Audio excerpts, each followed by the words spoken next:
adding a little bit something different in every model. Ako ay pumunta dito sa Philippine International Motor Show dito sa World Trade, and ang una ko kagad nakita ay ang booth ng Nissan. So pagpasok, Nissan Patrol kagad eh. Ito kagad nakakuha ng attention ko ba. And in-explain lang sa akin yung mga features. Yes, ang dami na rin mga high-tech features itong sasakyan na to. Ultimo pagbaba ng pinto. So pag bukas mo naman ng sasakyan, look at that, man. Leather interior. Siyempre ang una kagad na itong sumagi sa isip kong tingnan to Nissan Patrol dahil kasi ang laki niya, man, damn! Sabi ni agent na dito sa labas, bale ang occupancy niya kasi is 8. Tapos, ang luwag, pre! Solid legroom, madami na rin mga buttons, and iba dito, mga digital, meron din siya mga paddle shifters. Bali naka-paddle shifter na siya, tapos kung muna naka-manual siya, semi-manual, so pwede kang paddle shifter. May sunroof dito sa taas na hanggang sa second row daw, and it's panoramic. Ganda eh, no? Sa bagay, kung ito na kasi yung pinaka-latest na reiteration ng Nissan Patrol.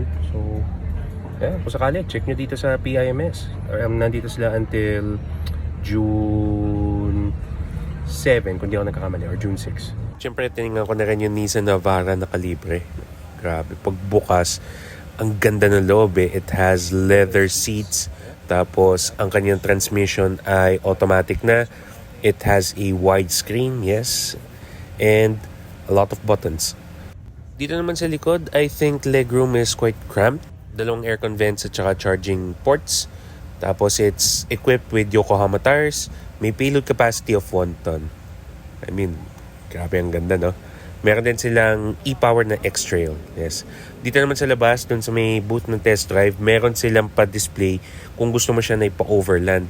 And of course, look at those sports cars. Napakaganda. Angas nga din nung rims eh.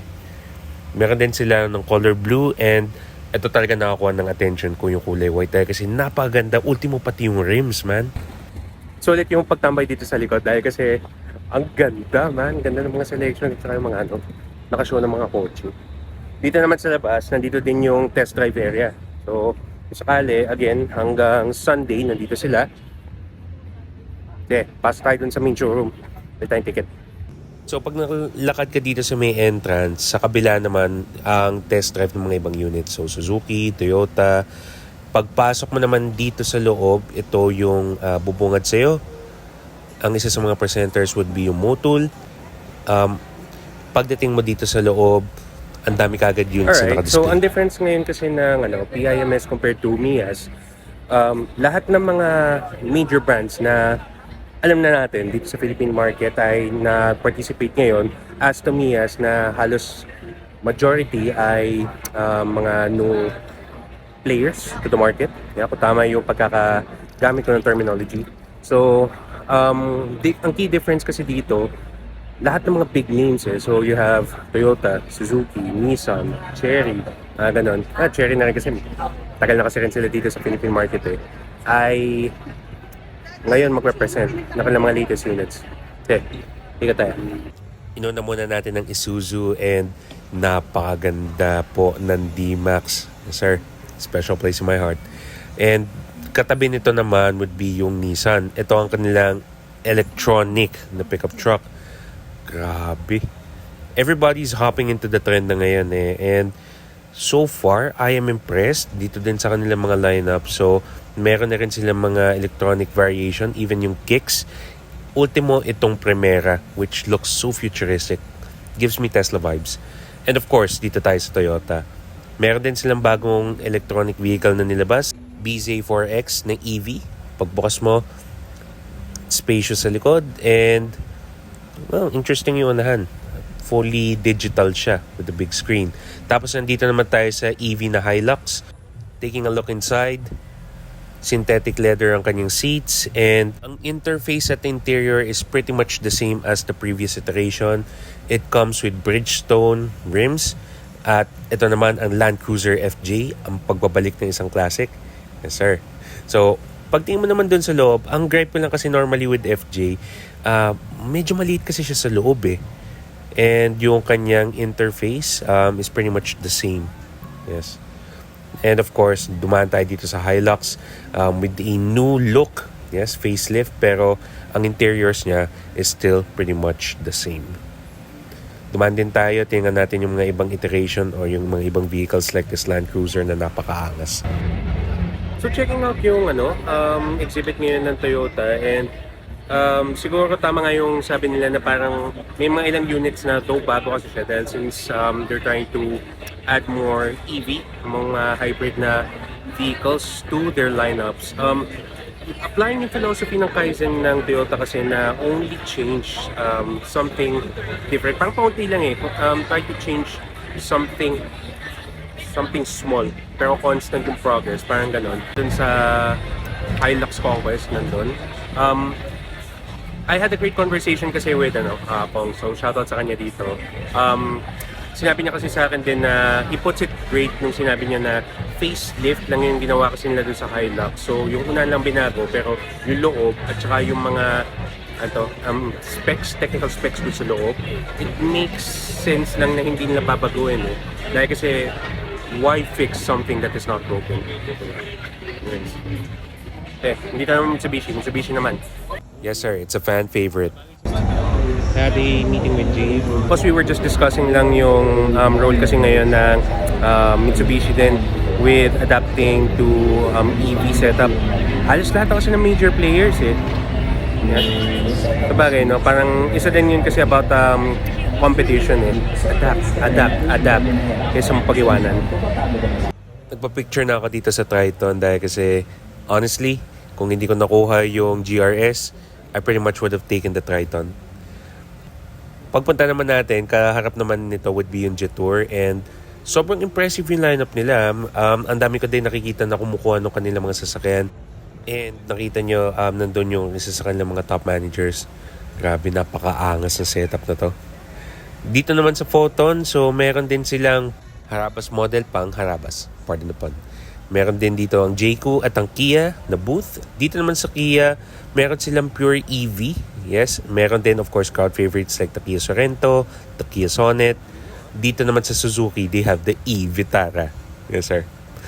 Get it? e-Vitara. It is equipped with MRF tires. Nakagulat nga ako hindi lang pala siya pang truck.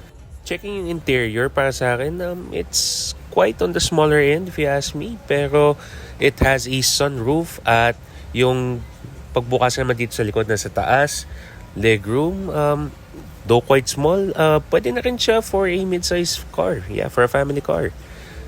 Checking out yung likod at dito tayo sa Jimny. I am so impressed kasi sa Jimny, lalo na yung 5-seater niya. Sobrang nakakatawa na sasakyan Checking out yung loob niya, may isang transmission, pang-change din ng mode, and yung specs nila has a combination of digital and analog. Yes sir, meron din sila pa-games. Dito naman tayo sa Morris Garages. So, meron din sila mga EV entries. And ito talaga nakakuha ng aking attention, yung kanyang Cyberster. So, it has found a new home. Yes. It is stocked with Pirelli. Bihira lang ako makakita ng Pirelli, kaya talaga nakakuha ng attention ko Pumunta naman tayo dito sa Cherry. Tuwan-tuwa ako makakita ulit ng Cherry Q after so long Parang last ata ako nakita ng ganito no college pa And meron din na silang EV. Everybody's getting into the hybrid or the EV game. Yes sir. So dito naman sa likod, Subaru. Nandito yung kanilang lineup. And if you ask me, dahil na tong WRX Wagon Eyesight. Yes sir. So checking out yung mga nakakabit na rims at gulong. Dito naman tayo sa Geely. So far, yung talagang nag-standout lang sa akin itong Okavango Pero dito sa Honda, grabe, napakaganda nitong Honda Civic. Tapos hybrid EV na rin siya. Pagtingin mo sa loob, all the technical specs, man. Ganda din yung seating niya, leather, digital. Sa likod may aircon vent at saka of course USB power outlets, spacious seating, solid tires, and ito yung kanyang full specs. May nakasalubong din ako ng fan. So nice to see you. Sige, I'm gonna see you around, man. Sobrang panalo yun. I met a lot of you guys dito So sobrang shoutout at salamat sa inyo. Checked out yung HRV at CRV and itong Honda Prelude, which is yung Civic Type R chassis. Napaganda yung tingnan for a sports car, no? Grabe. Of course, the Honda City, a crowd favorite din. Dito naman sa kabila, mayroong VinFast. May booth ang Toyo at Dunlop. Ganda ng rims, no? Pwedeng pang upgrade. Madami pa nag-aayos, kaya lang inaantay. So dito sa may Kerry Boy, ang ganda no setup nila ng overlanding para sa Hilux. Yes, sir. Ganda. Talagang made for the outdoors. And dito meron din booth ang Tesla. So ang kanilang Model Y ay nakalabas. And of course, the Model 3. So you could check it out. Tapos dito sa labas, kung sakaling nagutom kayo, meron ding food service. Alright, so that's a wrap for me dito sa visit ko sa Philippine International Motor Show. Ang twister yan, the event will be from June 4 until 7. So kung sakali, pwede kayong pumunta dito bukas ata or June 5. Ano na sila? 10 to 9 p.m. Yeah. So kung sakali din, the prices I believe for general, nakalagay na rin sa Facebook page nila, pero lagay ko na rin dito. Yan. Yeah. Ito na masasabi ko, yung overall impression ko dito, dahil kasi quite select lang din yung mga presenters out for this year.